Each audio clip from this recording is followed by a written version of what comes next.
बिस्मिल्लाहिर्रहमानिर्रहीम, अस्सलाम वालेकुम नाज़रीन कराम। मैं हूं मखदूम शहाबुद्दीन और आप देख रहे हैं मेरा फेसबुक और यूट्यूब चैनल। उम्मीद करता हूं आप सब लोग बखैर वाफ़ियत होंगे और जहां भी होंगे अपने अहले खाना समेत खुश भी होंगे और महफूज भी।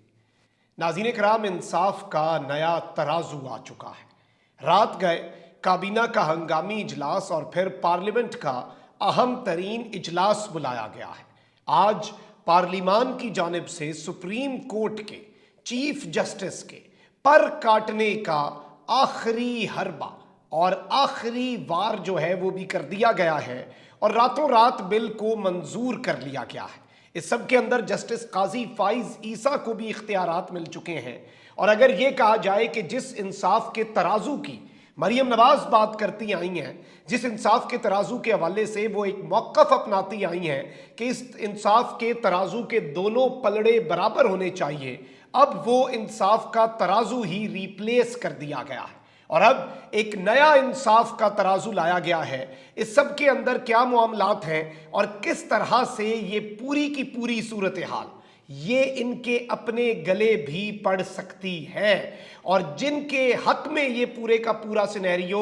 सजाने की कोशिश की गई है और ये बिल जिन लोगों को फायदा देने के लिए है, कहीं ये तो नहीं कि उनके साथ भी हाथ हो गया हो। इस हवाले से भी बड़ी इंपॉर्टेंट डेवलपमेंट्स हैं जो मैंने आपके सामने रखनी है। इस वक्त खुलकर हमले शुरू हो चुके हैं। मरियम नवाज ने कह दिया कि पहले तो अब फैसला होगा कि ये 3-2 का डिसीजन था या 4-3 का, उसके बाद जाकर कोई और चीज होगी, फिर इलेक्शन होंगे, उससे पहले तो हम इलेक्शन कराने से रहे। वजीर आजम पाकिस्तान शहबाज शरीफ पार्लियामेंट में खड़े होकर कहते हैं कि मुकदमा और अदलिया जो है इस वक्त जिस तरह के मामलात चल रहे हैं, आइन और कानून के साथ खिलवाड़ हो रहा है। इस वक्त रेड लाइंस हैं हर इदारे की और वो रेड लाइंस क्रॉस हो रही हैं, सब अपने अपने दायरा इख्तियार से बाहर निकल रहे हैं। वहीं दूसरी जानिब आपका वजीर कानून भी मैदान में आता है और इन्होंने कहा है कि मुल्क में आईनी बहरान है और ना ही कानूनी, सिर्फ रवैयों का बहरान है, जबकि सवाबदीदी इख्तियार के खिलाफ सुप्रीम कोर्ट के अंदर से ही आवाज आ गई।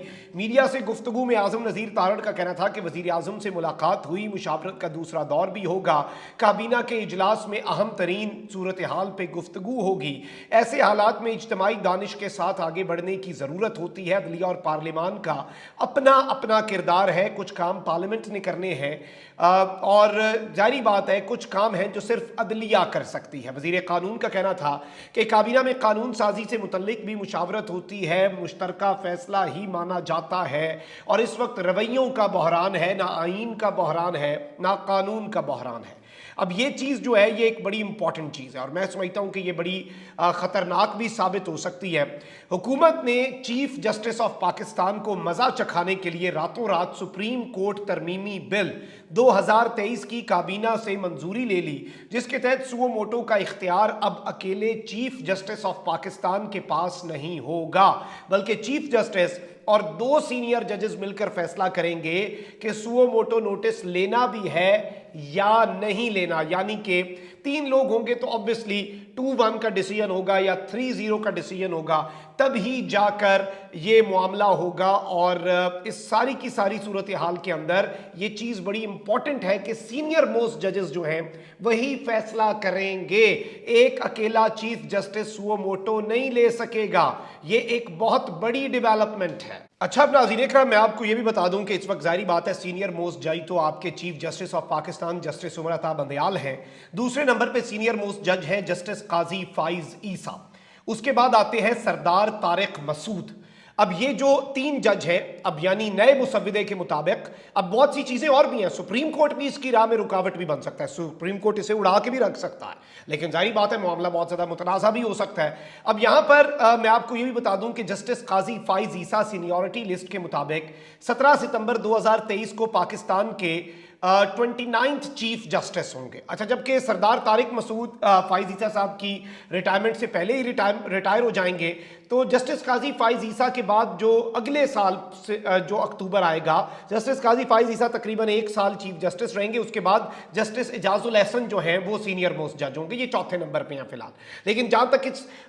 सुओ मोटो के इख्तियार का मामला है तो फिलहाल at this very moment justice Umar Ata Bandial, justice काजी फाइज ईसा और सरदार तारिक मसूद, इन तीन के पास इख्तियार होगा। अब यहां पर जाहिर बात है आपको एक चीज बड़ी वाज़ेह पता है कि जस्टिस काजी फाइज ईसा की बेंच में शमूलियत ना हो तब भी बहुत से लोगों को बुरा लगता है। जस्टिस काजी फाइज ईसा ने बेंच के ऊपर सवालात भी उठाए थे। विफाकी काबीना ने अदालती इस्लाहात तरमीमी बिल का मुसव्वदा मंजूर कर लिया। वज़ीर आज़म शहबाज शरीफ की ज़ेर सदारत विफाकी काबीना का इजलास जारी रहा, जिसमें अदालती इस्लाहात तरमीमी बिल का मुसव्वदा बाज़ाब्ता तौर पर मंजूर किया गया। ज़राए के मुताबिक तरमीमी बिल के मुताबिक अज खुद नोटिस का फैसला 3 सीनियर जजेस करेंगे। 3 रुकनी सीनियर जजेस की कमेटी अज खुद नोटिस का फैसला करेगी। तरमीमी बिल के तहत अज खुद नोटिस के खिलाफ अपील का हक होगा और 30 दिन में अपील दायर हो सकेगी। अपील को 2 हफ्तों में फिक्स किया जाएगा, यानी मामला तूल ही पकड़ता जाएगा। अगर अज खुद नोटिस भी ले लिया उसके खिलाफ भी अपील होगी कि यह अज खुद कैसे ले लिया है। ज़राए के मुताबिक काबीना से मंजूर करदा तरमीमी बिल कौमी असम्बली में पेश किया जाएगा। मुजवजा बिल आज ऐवान आज कायमा कमेटी कानून और इंसाफ को भेज देगा। कौमी असम्बली जो है उस सब के अंदर बताया जा रहा है कि सारे जितने लोग हैं वो सदारत करेंगे और जो आपकी एक कायमा कमेटी होती है कानून और इंसाफ की, और ये मंजूर बिल करके ऐवान जो है उसमें रिपोर्ट देती है और अदालती इस्लाहात तरमीम बिल की हतमी मंजूरी दी जाती है। फिर मुजवजा बिल जो है वो सेनेट के अंदर मंजूरी के लिए पेश किया जाएगा। अब यहाँ पर एक बड़ा आम सवाल है कि इस्लामी जमहूरिया पाकिस्तान की पार्लियामेंट का इजलास माह रमज़ानुल मुबारक में ऐन नमाज इशा और नमाज तरावी के वक्त इसलिए शुरू हो चुका है कि चोरों, डाकुओं और लुटेरों को बचाने के लिए और चीफ जस्टिस ऑफ पाकिस्तान को मजा चखाने के लिए, इसके अलावा और कुछ नहीं है। इनके अपने साफी चीफ जस्टिस को पैगाम दे रहे हैं ट्वीट्स के अंदर कि हुण आराम है, हुण ठंड है, थानू इमरान खान या आइन दी बहाली वास्ते तुसी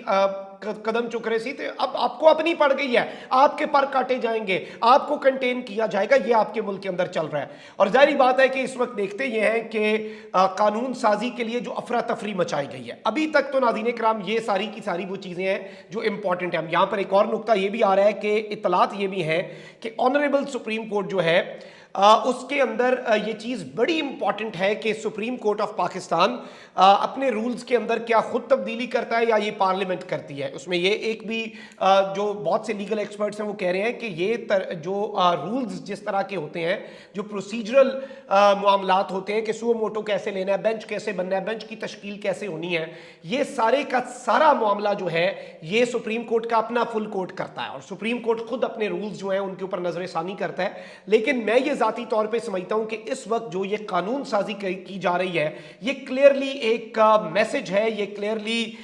एक आप कह लें कि clear supreme court of Pakistan और चीफ जस्टिस को यह पैगाम दिया गया। जाहिर बात है अब ये इख्तियार जस्टिस काजी फाइज ईसा के पास भी आ चुका है और इस सब के अंदर ऑब्वियसली सदर से मंजूरी, अभी बहुत से मामलात होंगे। ये मामला सुप्रीम कोर्ट के अंदर, यही सुप्रीम कोर्ट को इस वक्त कर्टेल करने के लिए, सुप्रीम कोर्ट को कंट्रोल करने के लिए, सुप्रीम कोर्ट को ये मैसेज देने के लिए कि हमारे साथ कुछ करोगे तो ये करेंगे, अगर मजीद कुछ करोगे तो अगली दफा आपकी बेंच के तश्कील का इख्तियार आपसे ले लेंगे, फिर कुछ करोगे आपके ये मामला। आप देखें नून लीग का रवैया कि ये कहते हैं इन्होंने, मतलब इस तरह का निज़ाम है कि पब्लिकली आके शर्म भी नहीं है। ये इनके बंदे कहते थे पिछले दिनों में 4-5 महीने पहले की जब बात है कि जी जो जज साहिबान है ना, हमारे पास इन सब की फैमिलियों और इनकी करप्शन के सबूत हैं, अगर इन्होंने हमारे हक में फैसले ना दिए तो हम लंदन से एक प्रेस कॉन्फ्रेंस करेंगे और पूरी जुडिशरी हिल जाएगी। ओ भाई, आप कह रहे हैं कि हमारे खिलाफ फैसले ना दो तो तुम्हारी करप्शन वेरी गुड, ओ होंगे करप्ट, लेकिन बताओ ना कौम को, अगर इतने तुम लोग कौम का एहसास करने वाले हो। नहीं है, ये सिर्फ ब्लैकमेलर तबका है, ये सिर्फ और सिर्फ मफाद परस्त टोला है और ये अपने मफादात का तहफ़्फ़ुज़ करता है। लेकिन अब यहां पर बहुत से लोग एक और बड़ा आम सवाल उठा रहे हैं। जस्टिस उमर अता बंदियाल के तो कुछ महीने रह गए हैं और चीफ जस्टिस जो हैं मौजूदा, जाहिर बात है उसके बाद अगले जो आ रहे हैं, कहीं ये बड़ी गेम तो नहीं हो गई, कहीं ये जस्टिस काजी फाइज ईसा जिनके खिलाफ इमरान खान साहब ये बात कर चुके हैं कि जो रेफरेंस भी आया था वो रेफरेंस ताकतवरों के कहने पर आया था, ताकतवरों को उनसे मसला था और उनके चीफ जस्टिस बनने से वो खाइफ थे। तो इसके अंदर एक और बहुत बड़ा क्वेश्चन मार्क है कि कहीं ये वापस उल्टा अपने गले ही तो नहीं पड़ जाएगा। इसमें बहुत से लोग ये सवाल भी उठा रहे हैं कि जस्टिस काजी फाइज ईसा के साथ तो हाथ नहीं हो गया जस्टिस उमर अता बंदियाल के साथ हाथ करते करते, या फिर इन्होंने ये तो नहीं कर दिया कि एक तीर से दो शिकार कर दिए हो, जस्टिस उमर अता बंदियाल जो मौजूदा चीफ जस्टिस है उन्हें भी एक ट्रेलर दे दिया गया हो, जबकि जो आने वाले चीफ जस्टिस हैं जिन्होंने सितंबर के अंदर चीफ जस्टिस बन जाना है, जस्टिस काजी फाइज ईसा, उनके आने से पहले ही उनके इख्तियारात के ऊपर भी कि उन्हें भी एक मैसेज कम्युनिकेट कर दिया जाए और वो भी आकर अपनी मर्जी से सवाबदीदी इख्तियार जो है उसका इस्तेमाल ना कर सकें। अब ऑब्वियसली ये ऐसे ही है, मैं बार बार ये बात करता आया हूं, इसकी मिसाल ऐसे ही है, ये जो सवाबदीदी इख्तियार भी होता है, जैसे चीफ के पास कोर कमांडर्स या वजीर आजम के पास अपनी कैबिनेट के मेंबर्स लगाने का या वजीर आला के पास अपनी जो सूबाई काबीना होती है उसे लगाने का इख्तियार होता है, जो मुकम्मल तौर पर कोई आंसरेबल नहीं होता, कि वो अपनी मर्जी से अपने हिसाब से अपनी दानिश में सीनियर मोस्ट होने के बुनियाद पे, चीफ जस्टिस होने की बुनियाद पे, chief of the army staff होने की बुनियाद पे या chief executive of the country prime minister होने की बुनियाद पे जो उसे बेहतर लगता है वो अपनी टीम को उस हिसाब से लेकर चलता है। जाहिर बात है कि दिस इज समथिंग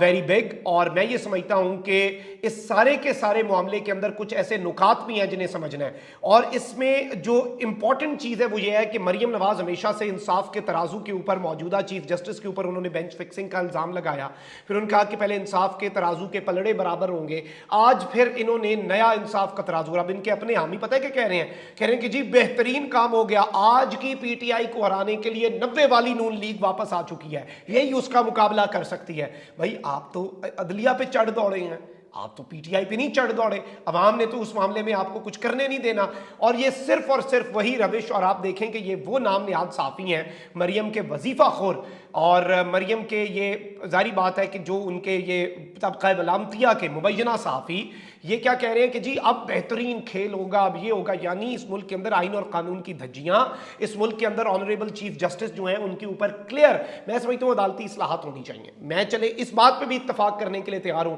कि 3 लोगों के पास इख्तियार, फर्दे वाहिद के पास कभी इख्तियार नहीं होना चाहिए, ठीक है, well and good, but look at the timing, आप टाइम चेक करें, ये क्लियरली अंधे को भी पता है, ये सबको नजर आ रहा है। आप सड़क पे खड़े करके आज किसी बच्चे से पूछ लें ये क्यों किया जा रहा है, वो आपको बताएगा कि की टाइमिंग जो है वो हमारी ऑनरेबल जुडिशरी को ब्लैकमेल करने का एक इंतहाई भोंडा टैक्टिक है जो ये अपना रहे हैं। अपना बहुत ख्याल रखें। अल्लाह निगहबान पाकिस्तान।